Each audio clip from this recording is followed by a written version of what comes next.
VJ Shannon. And I'm your VJ Mark. At ito ang Coffee House Chat Behind the Notes. Ayan, VJ Mark, panibagong segment at panibagong aral na naman para sa mga kabuwisenyo at kabuwisenyo natin. Tama ba? Tama, VJ Shannon. Kaya naman, mga kabuwisenyo at kabuwisenya, hindi na namin po ito patatagalin pa at ipapakilala na namin yung guest natin, di ba? Let us all welcome mga kabuwisenyo at kabuwisenya, Miss Rowena.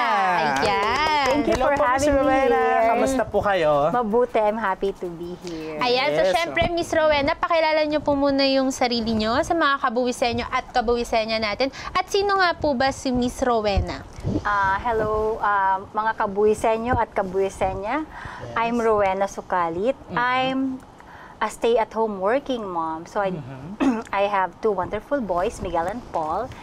And what I do is nagtuturo ako ng basic homesteading skills sa mga communities. Isa sa advocacy ko is ecosystem restoration, and mas madali ko siyang naipapaliwanag through livelihood.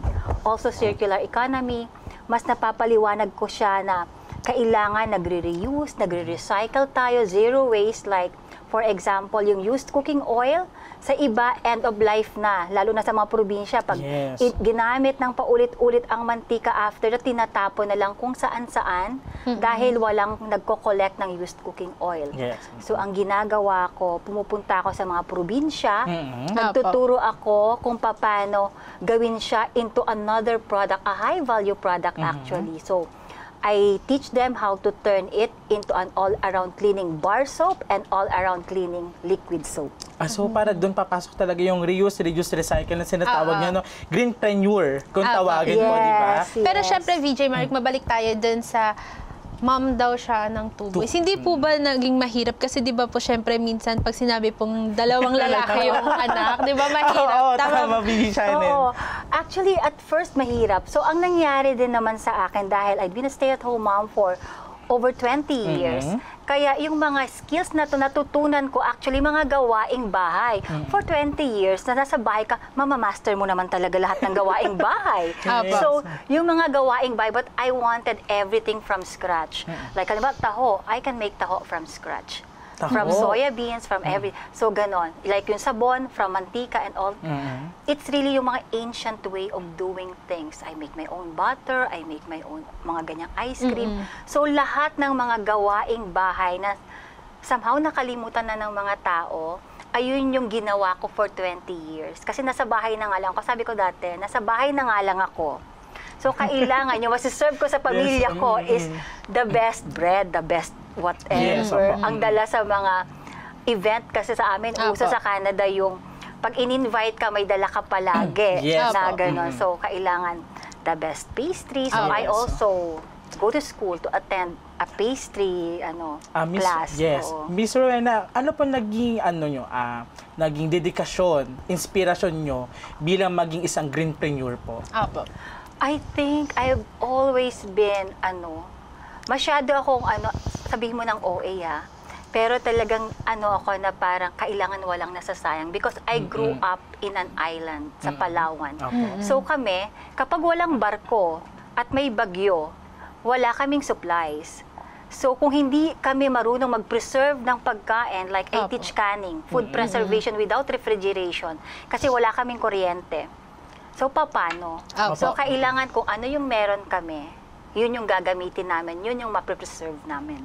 Nabanggit niya pala, VJ Mark, kasi about po din yun sa may US. Ano po ba yun? Pumunta po ba kayo sa US noon? Or, sa Canada. Sa Canada po? Or meron po ba kayong family? Paano po kayo nakapunta sa US? Tapos na-connect niyo po sa Canada? Nag-apply kami as landed immigrant. So, yung mga bata that time is maliliit pa sila, dumidede pa. So, baby pa. Dalawang baby. Ang bit-bit namin noon. Tapos, instead na magtrabaho, ilagay ko sila sa daycare. Parang hindi ko kaya. So, ako yung nag-open ng home daycare sa bahay. So, ever since, yung trabaho ko sa bahay. Nabanggit ni Miss Rowena, nagtuturo siya bilang maging isang greenpreneur may napuntahan na po ba kayong lugar para magturo ng ganito? Kasi bibihira yung mga Oo, ganyang di ba, yes, skills, oo. VJ Mark. Oo. Dito sa atin sa Pilipinas, so meron akong community sa Sulu, so Kidapawan, Cotabato, I have in Palawan, San Vicente, El Nido, and right now, consultant ako ng Quezon City. So ang ang hinahandle ko na district is 5 and 6. So, ang tinuturuan ko is yung mga out-of-school youth, mga parents na may mga PWD na mga anak. So, kailangan nilang matuto ng home-based business habang nag-aalaga ng mga bata. Also, the LGBT, and then yung mga nakalabas na preso, nakalabas na sila, kaya lang, parang yung chance for them na start uli ng buhay nila, parang hindi masyadong nabibigyan ng chance kasi nga the record. So, itong paggawa ng sabon, ito yung isa sa skills na tinuro ko sa kanila. Ayan, so nabanggit niya yung sabon, VJ Mark. Yan po ba yung una niyong product na, or yung first project niyo po as greenpreneur po? Not really, pero isa yan kasi sa madaling ituro. Opo. And kapag sinasabi mo mag-reuse, mag-recycle, sabihin ko yung advocacy ko na circular economy, hindi kasi madaling maintindihan. Opo.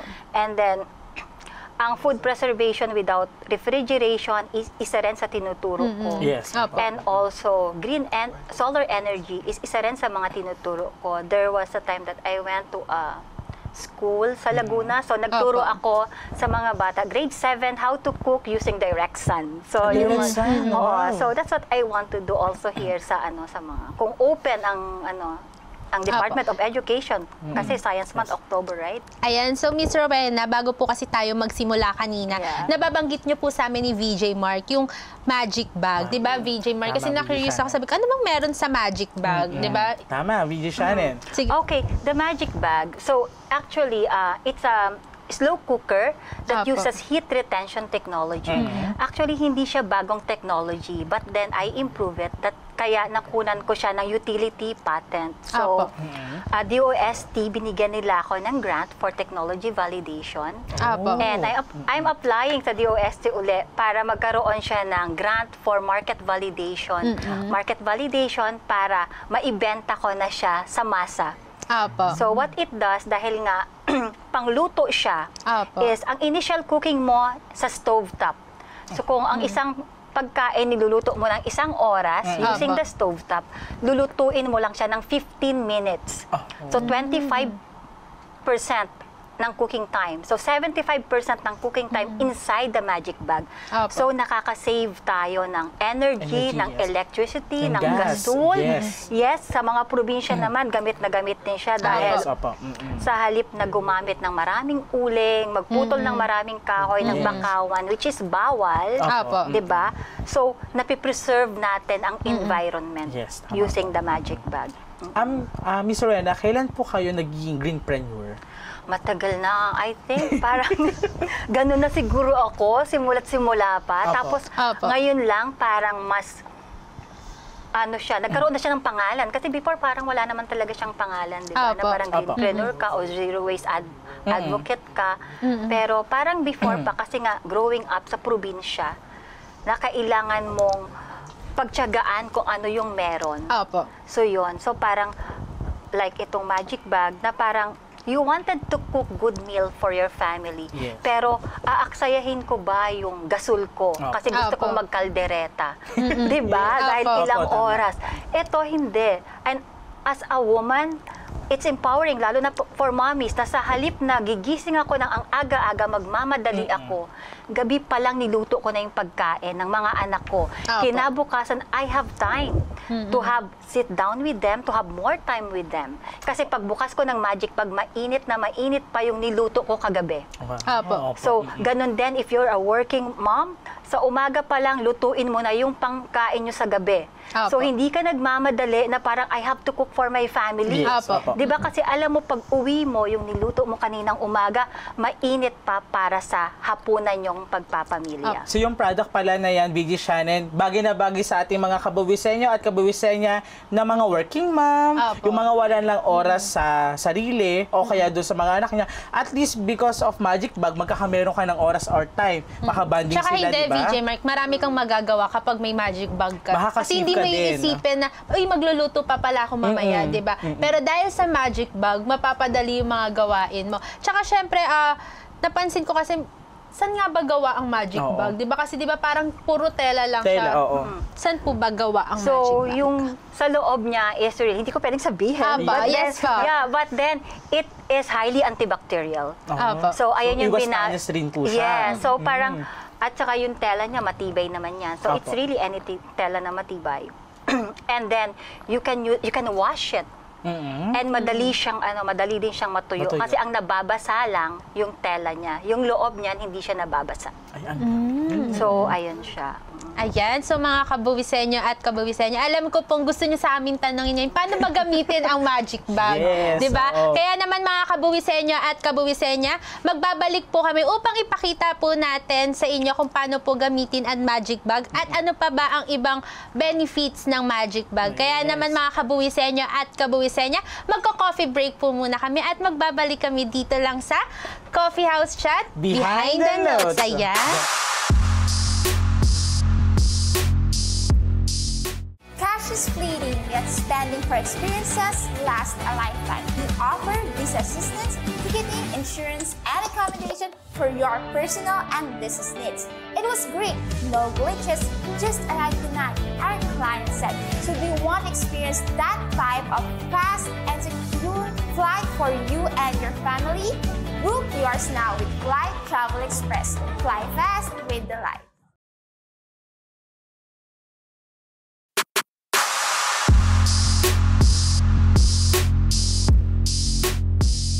At nagbabalik po muli ang Coffee House Chat Behind the Notes. Alam So, mo, VJ Mark, na-excite na ako kasi Oo. dito na natin makikita kung paano nga ba gamitin ang Magic Oo. Bag. Magic tama ba? Bag, Pero oo. syempre, paano nga ba naging magic Magic, ang oo. Magic Bag, Miss Rowena? Oh, can I show you? Sige po, Okay pwede naman po. po. Opo, Ayan. kunin ko, ha? Sige, nasan po ba ang Magic So, Bag the nyo? magic bag is here. Ayan. Tayo, VJ Mark, para Para makita makita natin. natin, oo. Sige, gitna po natin. Ayan, po. Ayan. So, let's open this. Okay po. Ayan. Tapos, ay, may laman! so may May kaldero. kaldereta. Bulalo! May nilagay kaming kaldero. So, ito yung kaldero. So, initial cooking sa stovetop. Kung isang oras kang nagluluto, 15 minutes lang sa stove. Opo. Apo. And then, you put it inside the magic bag. Okay po. Ayan, and then may cover tayo. It has to be completely sealed. So, kailangan Sealed na masikip na sealed, masikip oo. para hindi lalabas ang init. Ah, okay. So, ganon siya. So, yan, you just... And ito, kung gabi pa lang gusto mong lutuin ng almusal, gabi pa lang lutuin mo na. Ilagay mo na yung kaldero mo sa loob ng magic bag. Arroz caldo, champurado, Wow. whatever. Ilagay na sa Anything, magic bag. And then okay. kinabukasan, when you open it up, mainit na pagkain ang isi-serve mo sa pamilya mo. Meron pa po ba tong special, yung Magic Bag? Kasi para ang gaan niya po, oh. Yes, oo. You know what? This one, I created this for Filipino people. Lagi sa ating baha. So this is actually a floating device as Floating well. device, So oh. this one can, may heat retention technology siya and Apo. kaya din niya yung mga frozen. Froze. Pag nagba-brown out, Ah, maganda pala talaga to sa pwede mga nyo ilagay ano. yung mga frozen goods nyo rito and hindi siya matutunaw kaagad. So, Etong for size, emergency. etong sizes lang po ba yung meron? Or meron pa po kayong medyo maliit lang po? Baka po kasi May mga meron po dyan, sizes, no? baka Oh. meron po dyan mga nagka-camping. Yun sa trip ni Dre ba yun? Baka gusto nyo pong kumuha nito. Pwede po to sa inyo? Or baka meron pa po bang ibang sizes? Yeah, so, 4 actually yung size nito. Meron tong camping size. Ito, this is medium. Medium pa po to. Yes, may small, may medium. Meron akong malaki, mga pang negosyo. Apo. O kaya pang malakihang pamilya. So, 4 na size siya.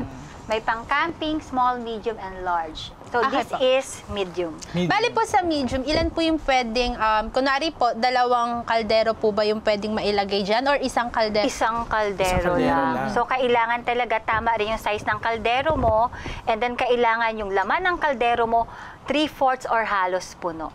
So, Opo. kailangan wala halo space. Kung halimbawa, medyo maliit yung kaldero mo, ang laki pala ng magic bag na nabili mo, or yun Opo. yung ano, pwede mong lagyan ng parang towel inside. Towel It po, has to pag be maluwag, really, no? oo, kailangan walang spaces. Ano.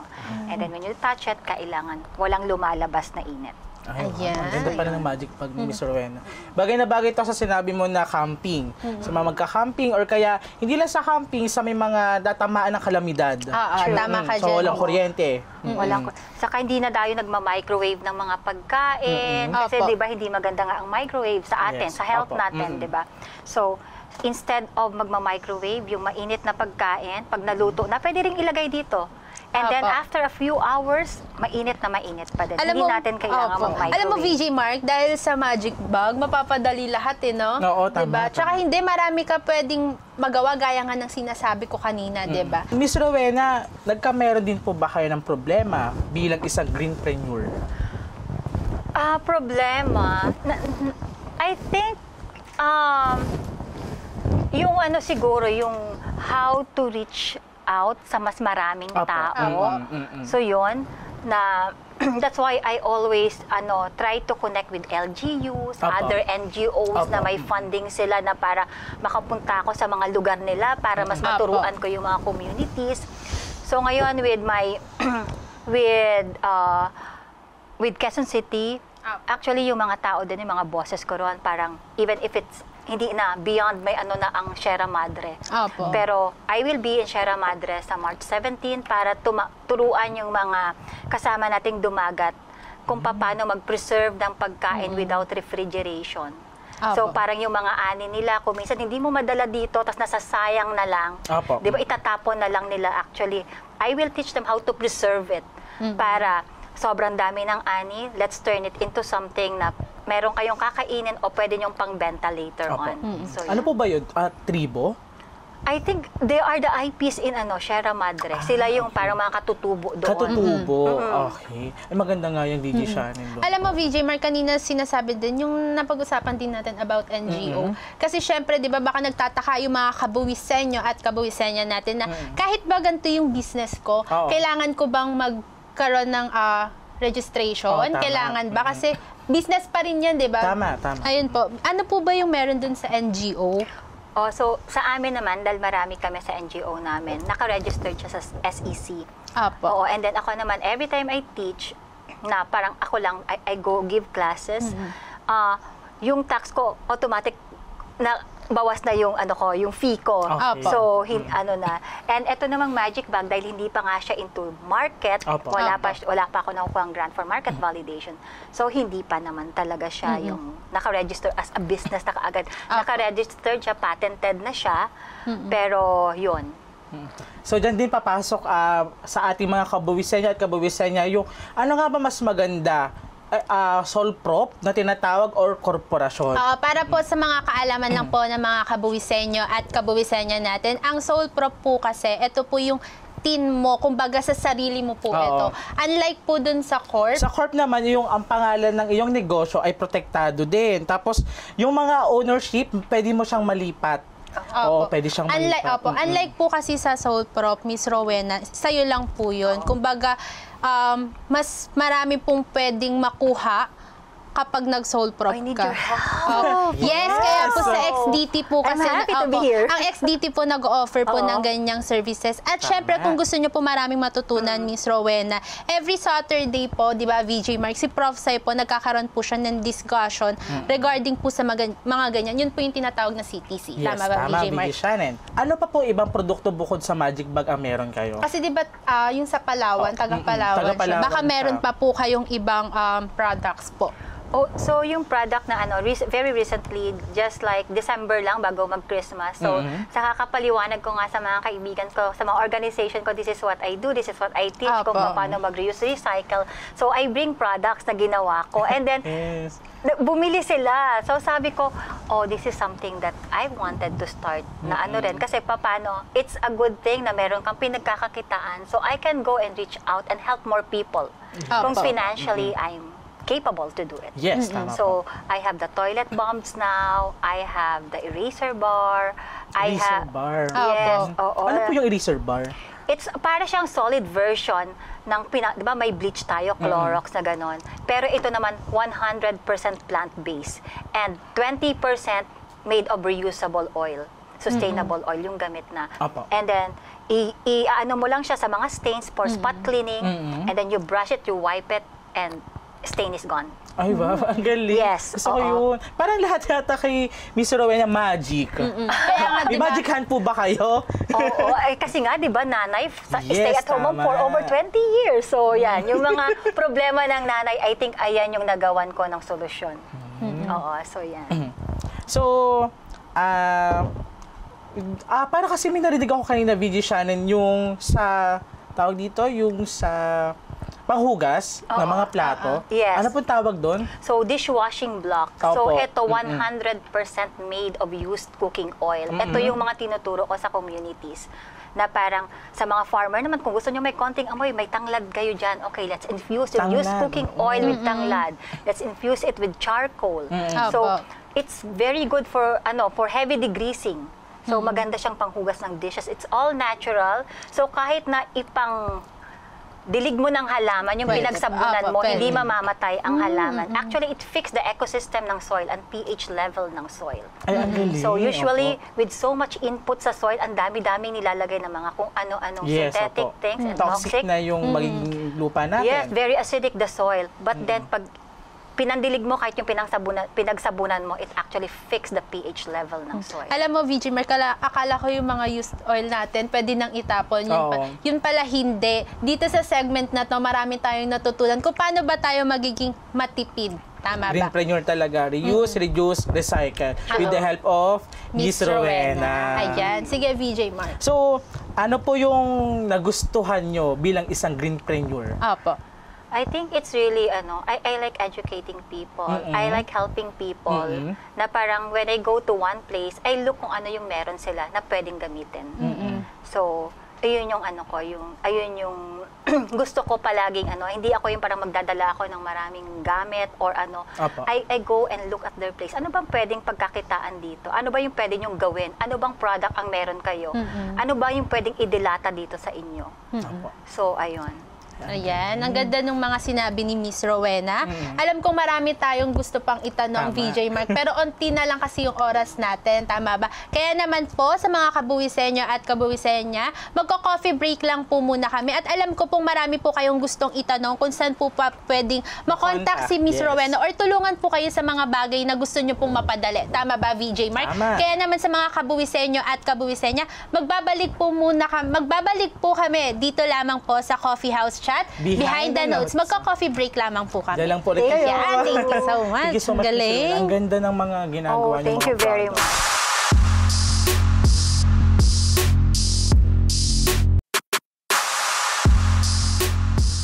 At nagbabalik po muli ang Coffee House Chat Behind the Notes. Ayan, syempre, Miss Rowena, maraming salamat Thank po sa you inyo. also. Ang Thank dami you for po having naming me. natutunan. Pero syempre po, dito po kasi sa Coffee House Chat, hindi po mawawala dito lagi kung may mga advice or Bible verse po kayo. Para naman po, alam ko pong marami po silang natutunan, pero syempre, para mas ma-inspire pa po sila. Yun, dito po. Sige po, Miss Rowena.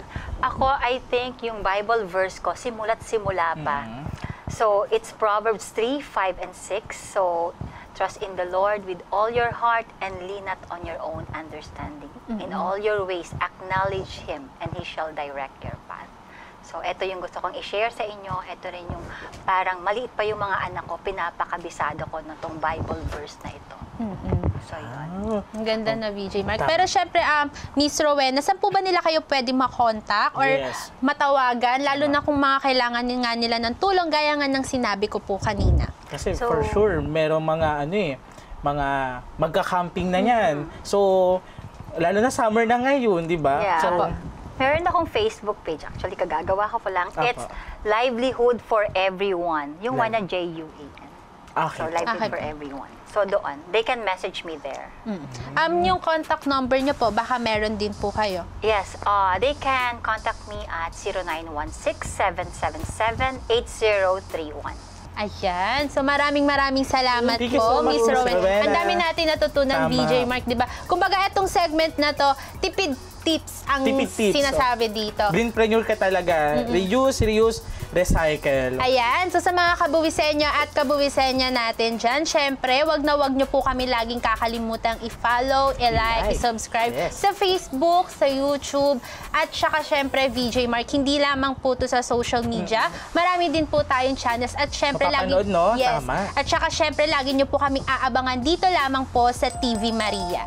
Kaya naman po, mga kabuwisenyo at kabuwisenya, I'm your VJ Shannon. And I'm your VJ Mark. At ito ang Coffee House Chat Behind the Notes. Leading with purpose. Guided by values. Ayan, thank you so much po. Miss Rowena. Dami po kaming natutunan. Thank you for having me. Talaga. Thank you po. Kami natin